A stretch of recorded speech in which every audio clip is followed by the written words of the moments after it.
Tu sais quoi, si je pouvais changer quelque chose, est-ce que je le ferais? I remember the pain. That's something that you don't forget that easily. I remember the noise. You know, when I heard the noise, I said, "Wow, there's something wrong."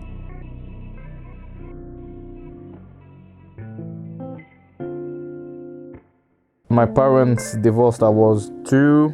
I didn't really know my dad. My mum raised me, so the only memories that I have is to live with my mum.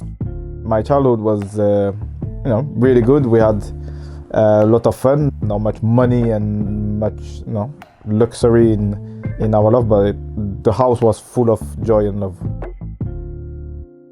When I left home, I was 11 the first time. I was coming home only weekends. But when you're 11 or 12, you're still young, so you need, your family But I was focused on succeed, so that's the sacrifices that I have to make. It's to be aware of my family and to work hard and to do what I have to do to be a professional. And after from Nîmes, I went to Auxerre. I was 14, which is now 7 hours away. I was seeing my parents only for the holidays, so it was a little bit more difficult, but it was my first experience in a professional club. Really that was the chance for me to succeed, so no room for complaining, no room for being sad or whatever. I knew that it was this club or go back home and failure. I kept on my dream, and thank God I succeeded, and that was the start of my professional career. Going back to my first leg break, arriving to Edwood Park, ready to go to a battle. Me, it's always on with my music on, trying to be isolated and not talking too much. Then we started the game. The atmosphere was good. That was early days for me in Liverpool, so it was quite new. So I wanted to show that really I deserve this kind of money, and this accident happened. I remember the pain. That's something that you don't forget that easily. The team doctor come. He was playing with my foot. He said to me, "Do you feel anything?" I said, "No, not really." He said, "Yeah, it's strange because you should feel something." And he was like pushing quite hard, and I said, "No, I don't feel anything." He said to me, "I think I'm gonna have to reduce the fracture because your bone, one on top on the other one, so you don't have blood in your foot anymore." So I said, "Well, it's not like I have a choice. Do it." So he pulled my leg. It was quite a strange feeling, and he said, "Yeah, well, if you don't have any blood into one of on your foot or on your arm or something for 45 minutes, we have to cut the member." So 45 minutes too late, I would have been on a wheelchair today. And there's something that I will never forget. It's a player called Yuri Djorkaeff. He was playing at the time, and apparently he stayed all the second half with me at the medical room. So when I woke up, I saw him, and he was like touched. I can see in his eyes that it was really sincere, and he was really shocked. And the guy in the medical room told me that apparently his coach came to tell him there's the halftime talk, and he said no to his coach. And he said, I'm staying with my friend, he's not well, so I'm staying here, so don't count on me, I'm not going to play. It's something that I will always remember. He's a big player. For him to do this, you don't even need to talk and to explain how a gentleman is. The second leg break, it was in Saint-Etienne with France, 2006 World Cup in Germany. So that was the last friendly game. The next day we were supposed to fly to Germany. With players like Zidane, like Henry, like Vieira, Gallas. Really, really, really big team. So I'm really happy to play. Then this challenge happened, but it wasn't really a strong challenge. Again, leg break, but the other leg.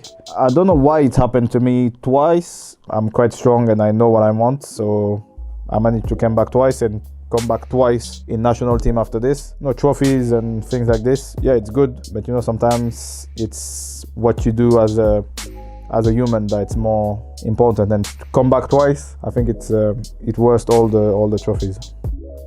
In a game against Olympiacos Volos, every time that I had the ball on my feet, I can hear like a monkey noise. So I knew what it was, and I kept going to the referee and telling him, you have to do something against this, because I'm not here to for people to treat me like this. So one time, two times, three times, I see the referee not doing anything. So, and I can hear the same thing. So I go crazy. There's one fan throw me a bottle. He missed me, so I throw it back.